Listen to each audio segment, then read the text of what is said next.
Huitzilopochtli, meaning hummingbird of the south or left-handed hummingbird, was the central god of the Aztec religion, military endeavors, and social organization.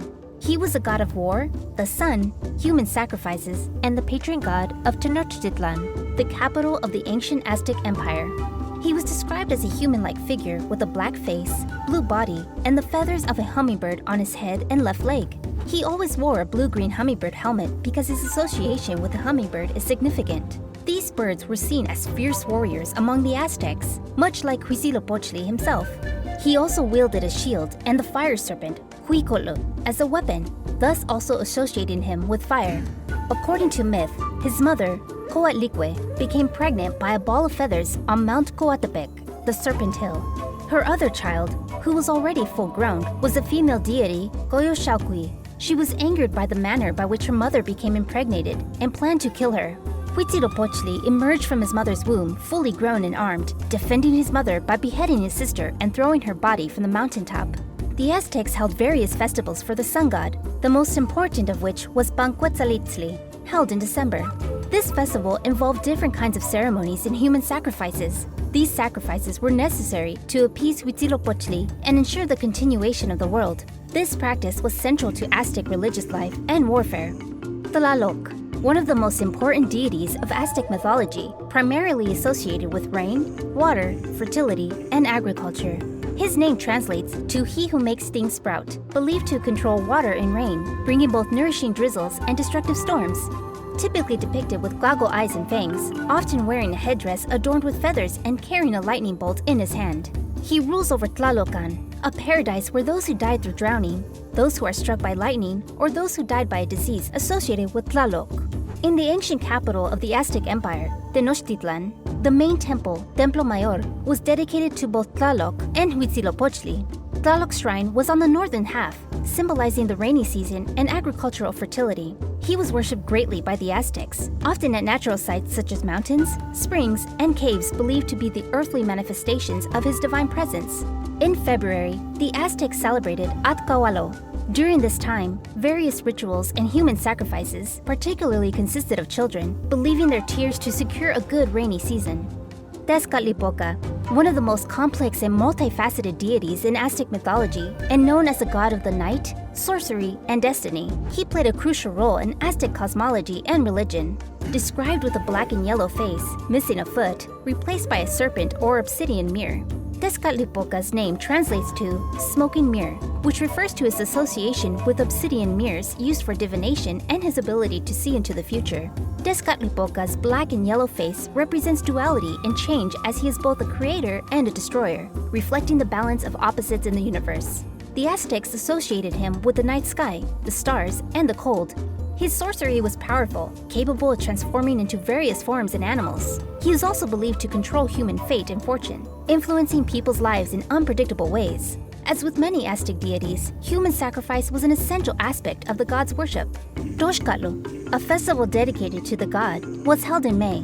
During this festival, a young warrior or captive man, representing the god, was worshipped for a year and then sacrificed in a solemn ceremony.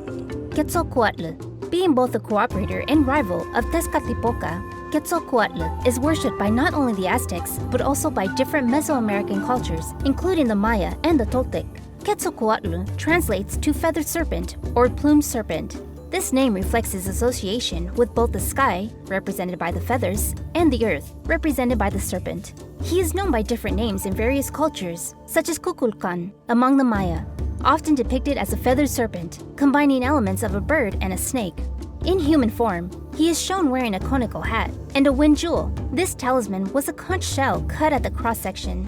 The wind god stood out distinctly from some of his divine counterparts due to his opposition to the practice of human sacrifice. While other gods in the Aztec pantheon demanded the blood of humans to appease their hunger and ensure the continuation of cosmic order, Quetzalcoatl advocated for a compassionate form of worship. He encouraged his followers to offer birds, butterflies, and other small creatures as tokens of their devotion. This preference for non-human offerings highlighted his unique role and moral stance within the broader spectrum of Aztec religious beliefs and practices. Xochiquetzal. Xochiquetzal is a prominent goddess in Aztec mythology, revered as a divine figure embodying beauty, sexual love, and household arts. In addition to these aspects, she is intimately associated with flowers and plants, symbolizing fertility and the natural world. Often described as a young, beautiful woman adorned with flowers and colorful clothing, she is typically shown holding flowers or wearing a floral headdress. According to the Aztec myths and legends, she hailed from Tamoanchan, a lush and verdant paradise located in the Western realm. This mythical place is often described as a land of eternal spring and abundant vegetation, reflecting her deep connection to nature and its bounties. Originally, Xochiquetzal was married to Tlaloc, the powerful and revered rain god who governed water and agricultural fertility.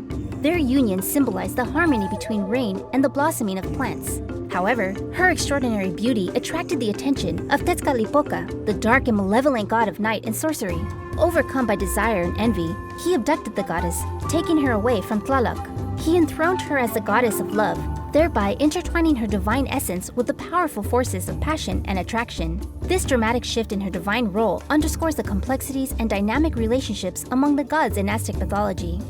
Chicomecoatl, the goddess of agriculture, nourishment, and corn, she was the most important Aztec god to farmers. Her name translates to Seven Serpent, which combines the sacred number 7 with a powerful symbol of the serpent, representing fertility and abundance. She is often depicted as a young girl with a face adorned with red ochre, giving it a vivid and ceremonial look.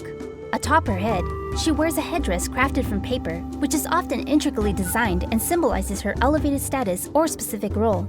Her attire includes a shirt decorated with a pattern of water flowers, which possibly signifies her connection to nature or water.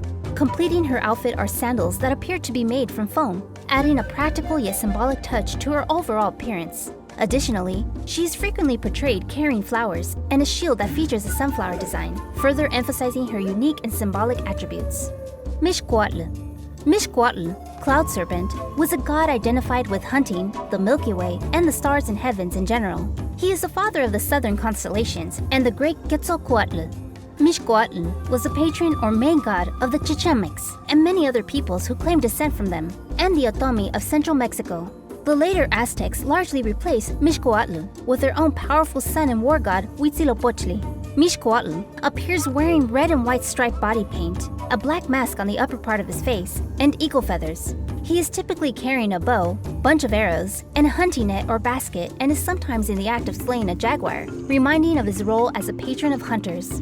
Xolotl. Revered as a deity of fire and lightning, Xolotl played a crucial role as a guide for souls journeying to the afterlife. His dominion extended beyond this, encompassing the realms of twins, monsters, death, misfortune, sickness, and deformities. Notably, he shares a unique kinship with Quetzalcoatl, being both his brother and twin. Additionally, the Xolotl, a distinctive species of salamander, derives its name from this multifaceted god. He is often illustrated as a dog-headed god or as a skeletal figure with canine features. He can also appear as a monstrous figure with backwards feet, symbolizing his connection to the underworld and his role as a guide for the dead. Xolot's name translates to the animal or the monster, reflecting his association with dogs and his often monstrous appearance. While Xolotl did not have many dedicated temples as some other deities, he was invoked during funerary rituals to ensure safe passage for the souls of the deceased. Ceremonies often included offerings and prayers to Xolotl to guide and protect the dead on their journey. Mictlantecuhtli. Being one of the oldest and feared god in Aztec religion, his name translates to Lord of Mictlan, with Mictlan being the Aztec underworld where the souls of the dead reside. He plays a crucial role in the Aztec conception of the afterlife and the fate of souls. Mictlantecuhtli is often depicted as a skeletal figure or a man with skeletal features. He may be shown wearing a skull mask, adorned with bones, and sometimes with an open jaw to symbolize the consumption of souls. One of the primary festivals dedicated to him was the Festival of the Dead, which involved elaborate ceremonies and worships to honor the deceased and ensure their safe passage through the underworld. Like most other Aztec deities, his worship included human sacrifices and sometimes cannibalism, with human flesh being consumed in and around his temples.